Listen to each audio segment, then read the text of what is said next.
myself, Athena, and Danny. We're Right. both on here on this video.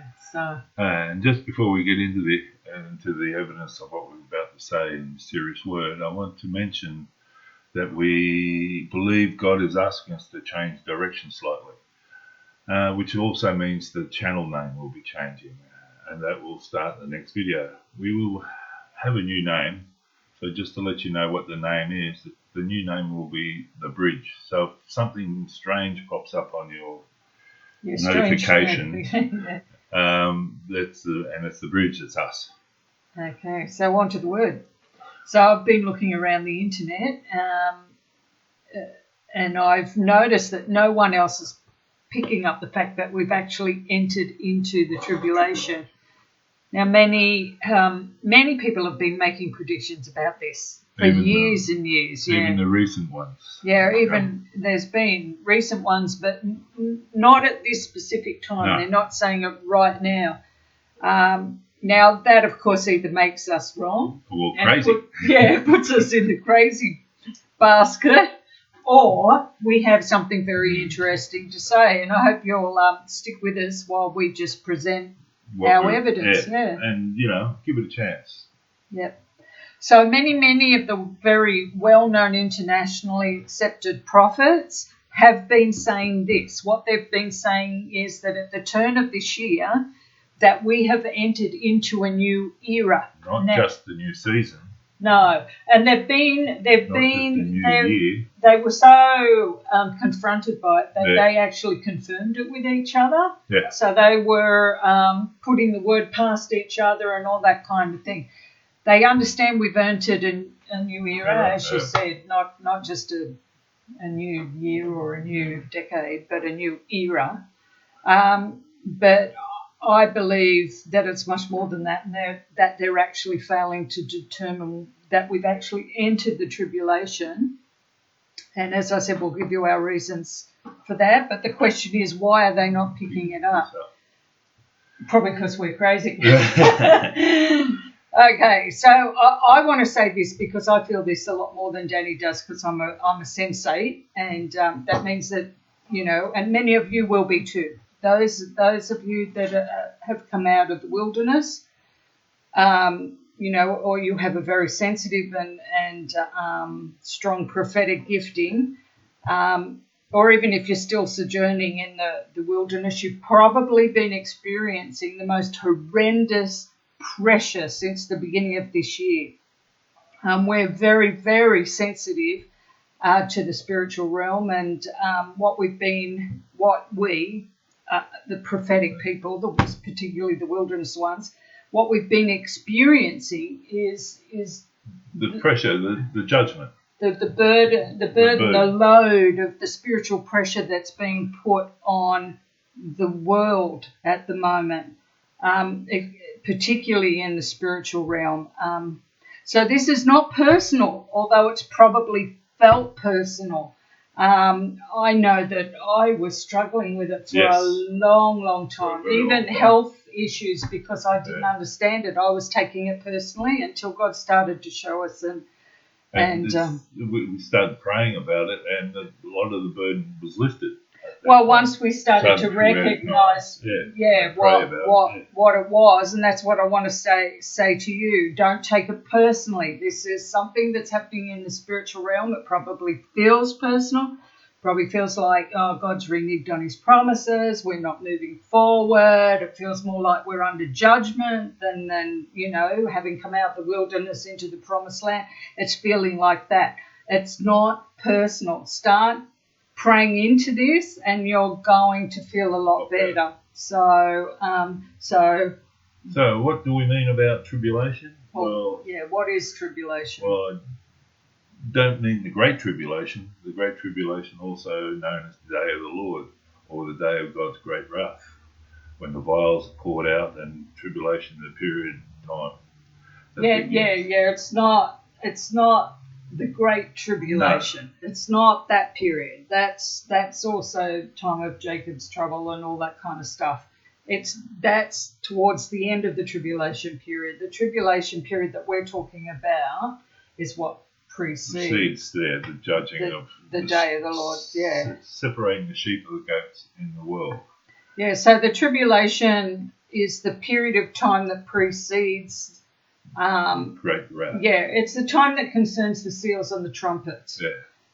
So how long will it last? Well, yeah, it could overlap even. Yeah, that's 3.5 years or 7 years, who knows? Yeah. So it's God's time. I think there are. I think you're right. There's a lot of overlapping that takes place, and because I believe absolutely that the seals, the specific seals, because the seals have opened before. Yeah. I've talked about this before. The seals were opened when God judged Israel, and they went into Babylon. The seals were opened then, and the four horsemen of the apocalypse were released in, Ezekiel saw them in his day. Joshua and Zerubbabel, they were in their day. So, although they were at peace in the book of Zechariah, but so there's overlapping in there. It's a lot more complex than any one brain can take. Okay, so back in March of 2013, God gave me a dream. It was a really significant dream. And he also followed it up with a word while I was asleep. He spoke to me. But in the dream, he showed me the bride trying to get free of the harlot church.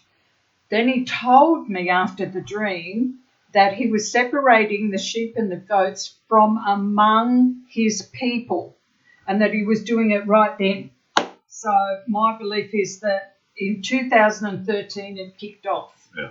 Could have been a little bit prior to that, but he said, now I am separating the sheep and the goats from amongst my people now. And he actually said to me, do nothing but worship. He said that. So I've mentioned this in other videos. Well, now we've completed the 7-year cycle, and now that season's finished, he's been speaking to us about how the tribulation has started. But this season is to separate the sheep and the goats amongst the world. Not the church has been done, his people's been done. Now we're separating the sheep and the goats amongst the world. So, and it began last September. We released a word about God separating the sheep and the goats back in early September. And something that was really unusual, I didn't have a name. Usually I know what to name the videos, but I asked God, and immediately he said, tribulation begins, Yeah. And that it was surprising, but I know when God says something, so I ran with it, thinking that he was saying that, after the sheep and goats were separated, then tribulation will begin. But no, apparently not. So the tribulation is going to separate the sheep from the goats. So 2 weeks after the fires in Australia started, and that's, they were quite confronting. The interesting thing about these is that nothing came out about those fires regarding to a word from God. God has sent a silence on this matter. Yeah, he's not. Yeah, he hasn't. He hasn't. There's been no prophecies come out about, nothing significant. I've only seen 1 or 2 little mentions of it, but beyond that, he's not spoken, which he does. He does do. Yeah. You hear the prophets pick up the word of God, and they'll tell. They'll be speaking. Intercede and pray for it. It doesn't happen. So it was blindsided. So those fires have had a devastating effect on our flora and fauna. They say 50% of the bush in Australia got burnt up. Yeah, and they've estimated that a billion animals lost their lives. That's not even unique animals. Yeah, we have a very unique fauna, and so that whole thing was something that caught the world's attention, right? Because it was extreme. Yeah. It also increased the climate change discussion. It elevated it to a panic level. I mean, the climate change conversation was there long before that, but the fires elevated, and it elevated it worldwide. It was a global reaction. So, and this is not about whether climate change is real or not. It's not about that. We're going to talk about what it's actually about, right?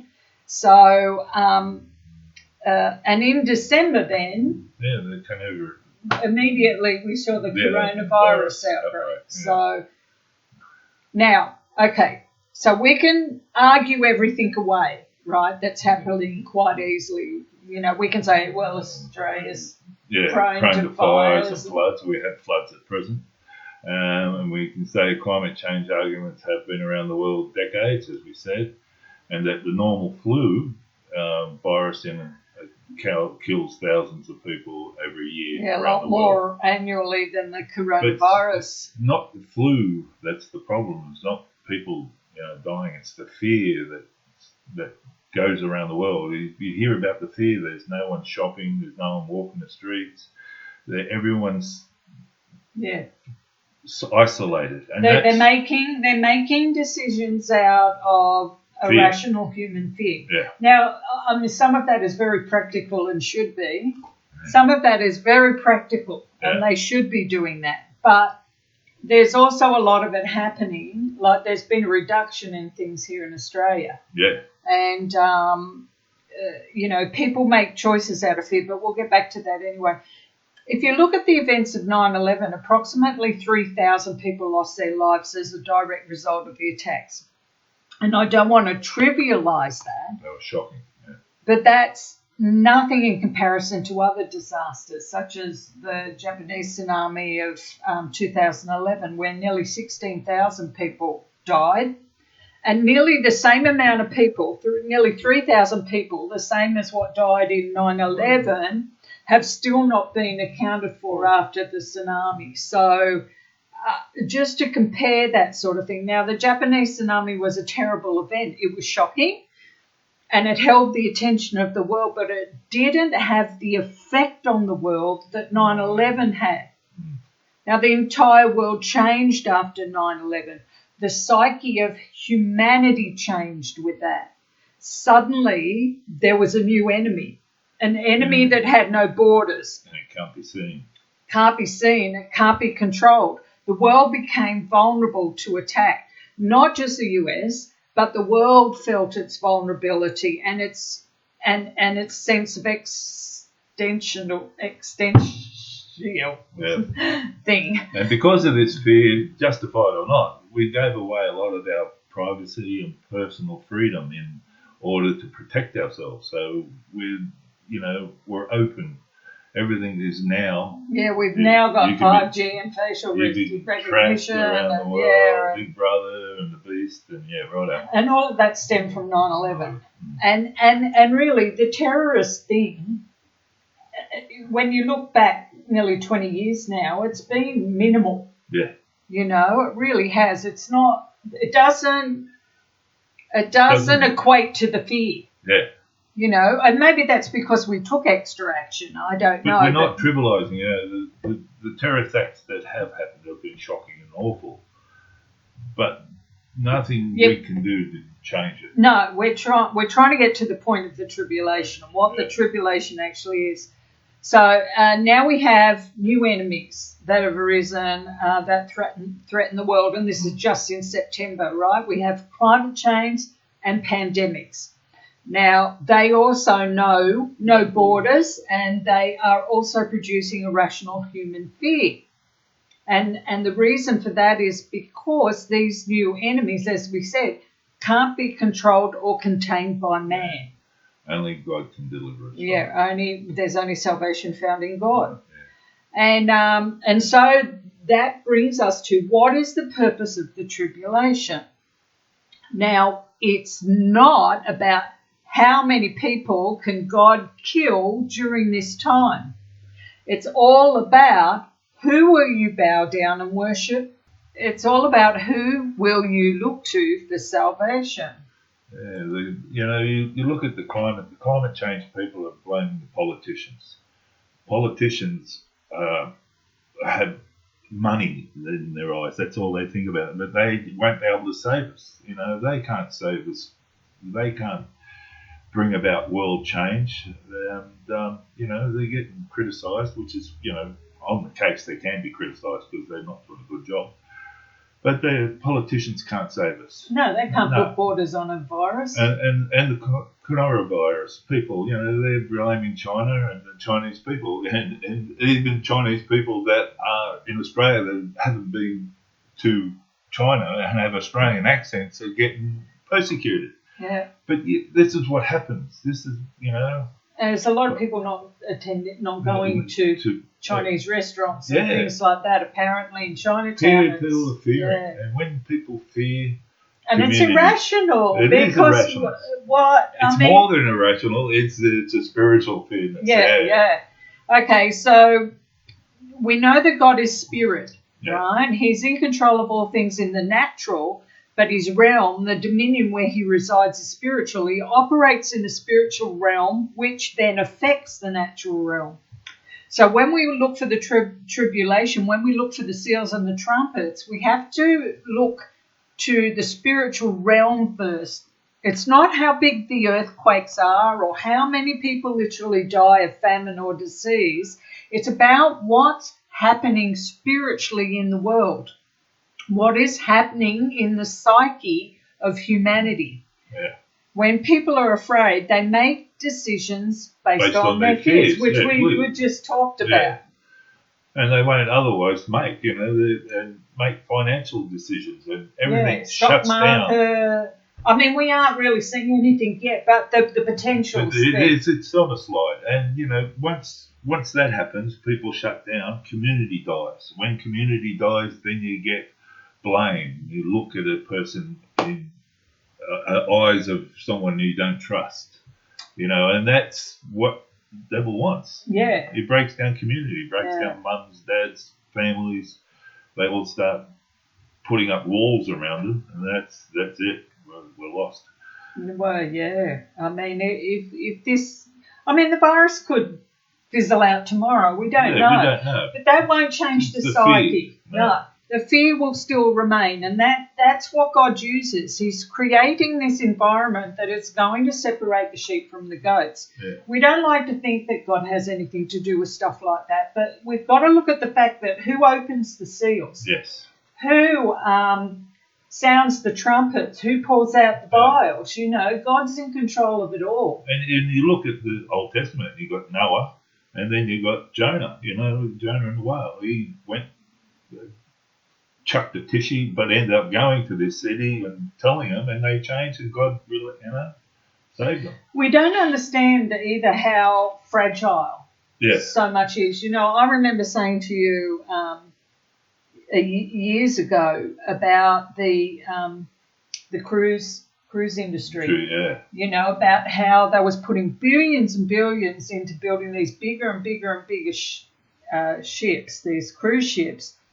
And yet it's such a fragile industry because the very first thing that will go is travel. People can't afford their holidays. If there's any kind of financial downturn, it's going to be... fear, any sort of fear. Well, it's incredible the way that I've been seeing advertising for cruising come up on... Yeah. It's just been one after the other. And interesting statements there. They're making them longer for a cheaper price because they're trying really hard to build, to counter the fear. Yeah. So I don't know. I don't know where you are and what your experience is, but in the Australian news, what we've had since September, when I believe that the tribulation began. But when we believe that the tribulation began, we've had, our news has just been fires, followed by climate extinction, followed immediately by coronavirus, and all these things are existential. I managed to get the word out that time. Meaning things that jeopardize our existence and jeopardize our freedom. It does, and it jeopardizes our normal life. particularly in first world countries where we live in such peace and prosperity, and we aren't real good at challenges, right? But when it becomes protracted and unrelenting, and there's no time to draw breath in between, where you're constantly told that the world is being threatened over and over again, you actually get a world that starts to suffer from post-traumatic stress syndrome. So you've got mental health issues that are actually in plague proportions. Yeah. It's a plague in itself, and it's a hidden plague. Yeah, people are snapping. There's more suicides and there's more family murders. This is what happens when you shut down communities. You isolate yourself. You can't go to anyone. There's only one person to go to, and that's God. And the whole thing is about the tribulation is that at this point in time it's a lot more subtle, and that's why they're not picking up on it. It's a lot more subtle because it's very much happening in the spiritual realm. We can see some natural causes, but the overwhelming global humanity thing is much more subtle, and only the really aware are picking up on it. So it'll come down to two choices. You can either rely on the world, the beast system, and to save you, the market, or you can rely on God. Pray about it, and if you get a sense of relaxed, or you get a sense of peace, you know what you're doing. It's better than being on edge all the time. It's there. Okay, to sum up, you don't have to accept what we're saying. Take it to God, pray about it, meditate on it. I think what you said a minute ago. You'll know the peace. You'll know peace when you have the answer. But quite frankly, I'm going to say that you can bank on this. You can bank on this. I'm so certain about it. But we're going to leave it there. And in the next video, we're going to do under the new name, The Bridge. And I think the first video we're going to talk about is for the wilderness people, will God send you back to church? Yeah. So, okay, well, we'll speak God to you bless then. and Yeah. You're Don't panic. Don't panic, right? Trust in God. Go to God for everything. Bless you.